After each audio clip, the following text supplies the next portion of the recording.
Suivez mon regard, c'est dans l'opposition. Joachim Diana, je reformule clairement. Papi Tamba, je vais vous donner la parole, mais je reformule cette question à quelqu'un de l'opposition. Vous évitez de dire au peuple que les responsables du glissement qui se prépare, c'est vous l'opposition. Chers compatriotes, le pouvoir est défini comme capacité d'une chose sur une autre pour la permettre d'atteindre les objectifs. Avoir le pouvoir, ça veut dire avoir le monopole de la contrainte, le monopole légal de la contrainte sur les autres. Maintenant, je suis dans la joie de trouver que l'opposition congolaise est très forte. Parce que tout ce que le pouvoir veut faire, c'est l'opposition qui bloque. Et je suis dans la joie de voir que l'opposition va davantage bloquer toutes les tentatives de dépassement de la Constitution. Parce qu'on vient de nous dire ici que tout ce que nous ne voulons pas ne peut pas aller. Et donc, comme nous ne voulons pas le dépassement de délai constitutionnel, donc le peuple congolais pouvait dormir s'il y a pas élection, s'il y a blocage. Écoute, mais on nous a dit que c'est l'opposition qui a la force de contraindre la volonté de la majorité de bien respecter. C'est vous qui organisez les glissements. Non, non. Oui. C'est-à-dire, il dit ceci. Et il n'avait pas l'intention d'avoir un calendrier global. Il voulait un calendrier qui ne parle pas des élections présidentielles. Nous leur avons dit qu'ici, il faut parler du calendrier, il faut un calendrier global. Maintenant, comme ils ne voulaient pas le calendrier global, en répondant à la raison de l'opposition, ils bloquent les processus. Et pour toute autre tentative de démarche, c'est l'opposition qui bloque. Ça veut dire, même s'ils veulent bien faire les biens pour le peuple congolais, c'est l'opposition qui bloque. S'ils veulent bien payer les fonctionnaires, c'est l'opposition qui bloque. Et comme l'opposition ne veut pas du glissement, donc le peuple peut se rassurer qu'il n'y aura pas de glissement. Nous sommes contents de voir que notre opposition est plus puissante que leur pouvoir. Et là, c'est une joie pour moi. Vous n'avez pas répondu à ma question. Je reviens à vous. La réponse Je reviens à vous. Je suis là pour les milliers de gens qui suivent. On vous charge ou on dénonce en disant, c'est vous qui êtes les premiers responsables, vous l'opposition, de bloquer le processus. Je réponds. La CENI est l'émanation de l'Assemblée nationale dans laquelle nous trouvons la majorité au pouvoir et la minorité à la contestation. Le nombre de représentants de l'opposition à la CENI est moins que celui de la majorité. C'est ça la première chose. La deuxième chose, le budget autonome de la CENI est financé par qui? Par un regroupement de l'opposition. Le président de la République est le garant des institutions, y compris la CENI. Donc on veut nous dire que Joseph Kabila n'est plus président de la République, Matata Ponyo n'est plus premier ministre, c'est la dynamique de l'opposition, c'est la troisième voie et la société civile alliée à l'opposition qui bloquerait les processus et qui serait pour les glissements. Et donc une opposition pour un glissement dont il n'est pas le leader. Vous trouvez ça normal? Diane est journaliste de la majorité et vous devez comprendre... Il est factuel, il donne les faits. Papi Tamba. Journaliste de la majorité. Il n'y a pas de journaliste de la majorité. Donc même si journaliste est témoigné ses sentiments, il reste journaliste. Monsieur Mathieu, donner les faits. Nous avons entendu des choses extrêmement graves ici. Je dis bien extrêmement graves. Mais avant cela, permettez-moi de dénoncer une manœuvre à laquelle nous assistons de plus en plus. Le terme de votre émission, le thème est assez clair. Nous parlons d'aucun individu, ancien gouverneur fut-il. Ça, c'est vrai. Qu'on ne nous invite pas, lorsque nous venons dans des débats, de parler d'une personne qui, pour nous, appartient au passé.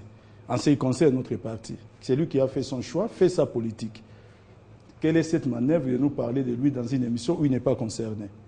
Alors, revenons maintenant à l'émission, à votre écriture, à certaines progressions que j'ai entendues ici. On voudrait nous proposer un schéma où l'on nous dit, voilà, la RDC, c'est un État aujourd'hui qui a des problèmes par rapport à la situation électorale. Donner un bonus complet aux assemblées provinciales. Voilà.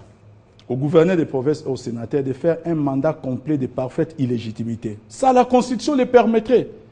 Et nous le comprendrons. Mais pas un jour de plus au président de la République parce que la Constitution ne le comprendrait pas. Pourquoi un jour de plus? C'est nous prendre... C'est là où ça pose problème. Je dis que la recette qu'on nous présente. D'accord. Nous ne sommes pas en train de parler d'un jour de plus ou de moins. Je parle de la recette qu'on nous présente. Cette fixation, permettez-moi de d'y revenir. Vous êtes en train de vous fixer en sacrifiant l'assainissement dont notre pays a besoin du cycle électoral. Nous sommes là devant une situation extrêmement grave que nous ne pouvons pas répondre par des tournures. Par des tournures, par exemple, comme si on était encore à l'université. Vous savez ce que veut dire bloquer? Bloquer ne vous donne pas la force. Bloquer vous donne de ne pas accepter un schéma.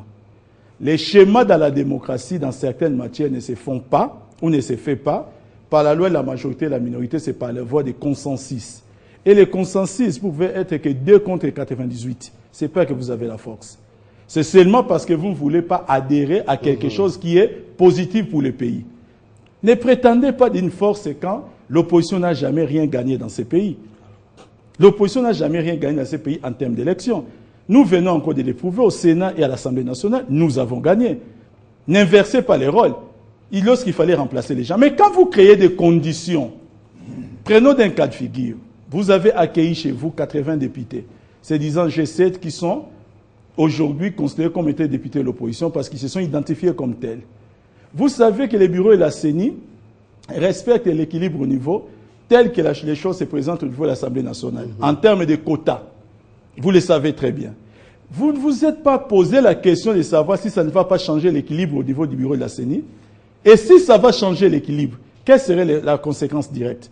La conséquence directe ne serait-il pas que les problèmes retournent encore à l'Assemblée nationale pour une nouvelle loi et pour la constitution d'un nouveau bureau? Et c'est là, c'est ce que vous allez après refuser les glissements ou créer les conditions des glissements. Lorsqu'on vous a proposé l'identification de la population, un jour j'étais avec vous ici, vous n'allez pas les dénier. Vous avez dit à juste titre. Vous l'avez dit à juste titre que l'identification c'est une connerie de la refuser. C'est tous les jours que nous avons des nouveaux majeurs et qu'il fallait au moins que la population soit identifiée. C'est vous, les archives peuvent parler. Vous l'avez dit ici en face de moi, M. Fumutoto. Lorsque vous l'avez refusé, et qu'aujourd'hui vous nous parlez encore des cas des nouveaux majeurs, sachant que, et je vais emprunter les archives de l'opposition. Non, Fumutoto en personne. Malheureusement, Fumutoto, il parle tellement qu'il ne se souvient pas toujours de tout ce qu'il raconte. Alors, maintenant, c'est que, je vais vous dire, maintenant, comme problème que vous avez créé à l'époque inutilement. Aujourd'hui, vous revenez sur les mêmes problèmes. Vous allez dire que vous permettez que les choses avancent ou bien vous créez les blocages. Ne vous vantez pas dans un pays lorsque les gens vous taxent de bloquer les choses. Ce n'est pas gloriole. Ce n'est pas un honneur. Apparemment, l'opposition congolaise aurait même aimé danser la Java quand on leur dit qu'ils bloquent les processus. Ce n'est pas une partie des plaisirs, Fumutoto. Nous parlons de la vie de la nation. Et la vie de la nation est assez importante.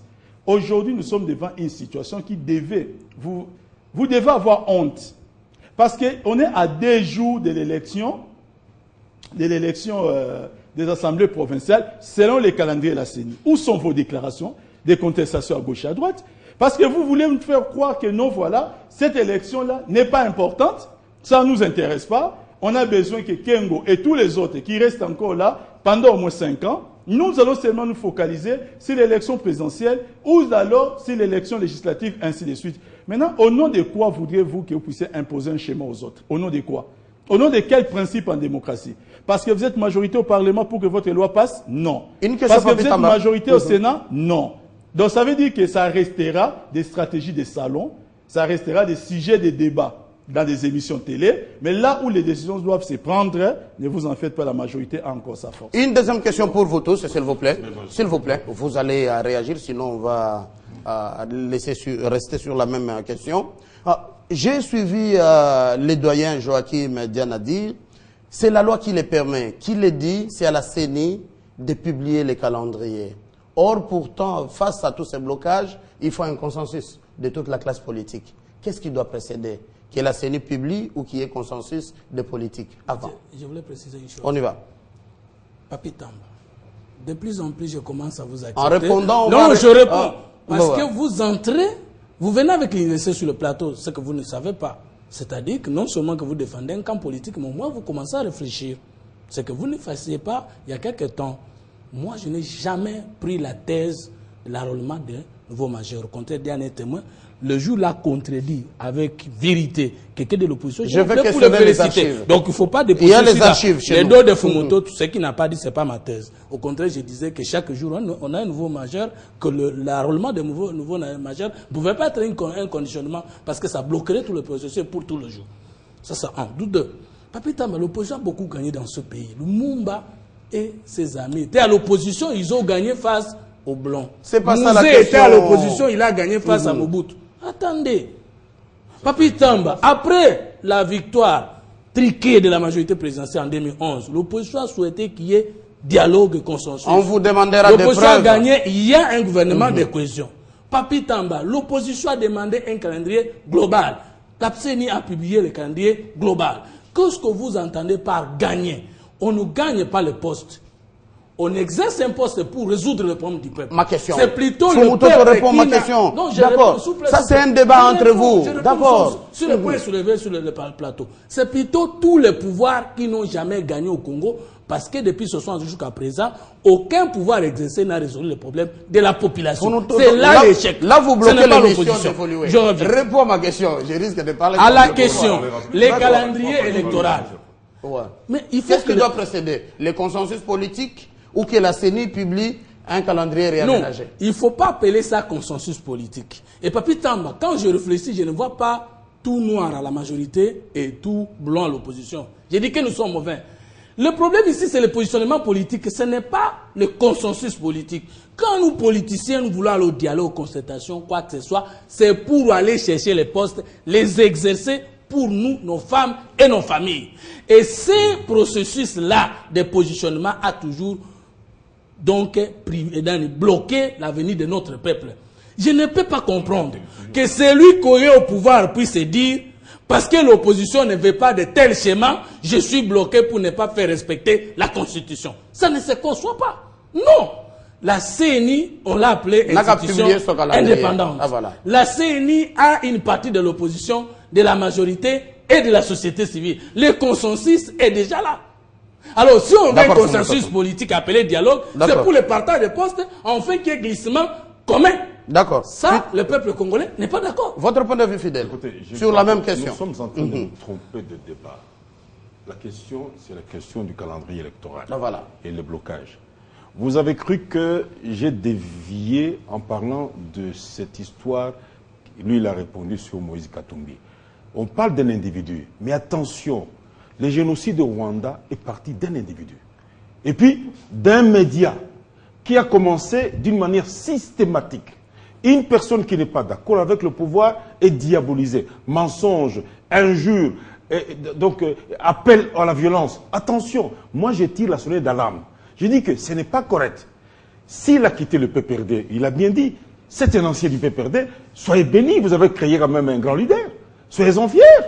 Il a commencé sa politique à la paix au PPRD. Ma question il a fidèle. fait des bonnes choses pour le PPRD au Katanga. Soyez félicitez-le, il part. Ma question fidèle. Attention, c'est un de blocage du calendrier électoral. Si le média national se comporte comme une radio, télévision de 1000 colis, nous sommes foutus. Ça commence par l'individu, demain ça va changer. Ça suffit la dénonciation. Ça fait un blocage. Deuxième blocage maintenant. Vous voyez bien que le pouvoir en place ne veut pas des élections. Crée une multitude de blocages. Regardez. Le problème des provinces, c'est depuis 60. Le conflit entre les unitaristes et les fédéralistes a commencé par là. On a dit attention, il faut d'abord créer des structures qui génèrent des recettes en vue de faire du Congo, de construire ce qui était des villages deviennent des villes, et puis donner des moyens de survie pour donner du pain aux populations congolaises. Non, non, il faut couper. On a coupé 27 provinces. On est allé où? On est revenu à la case débat. Donc, on a déjà échoué avec cette fois des coupures. Ici, le pouvoir a compris, non, nous allons donner un appât. Vous aurez des gouverneurs. Allez-y maintenant, mettez un gouverneur au Sankourou, il va manger quoi? Mettez ici au Congo, il va manger quoi? Mais il y a quand même des gens qui vivent là-bas. Il y a des gens qui vivent là-bas, fidèles. Non. Dans la partie, allez à Manono, le gouverneur va dormir où? On a vu récemment quand Kabila était voir le village de ses parents, de ses origines. Mais je me rappelle, les petits, Laurent disait, où était la chambre de Laurent? On n'a pas trouvé la chambre de Laurent. Je me rappelle, j'ai suivi ça.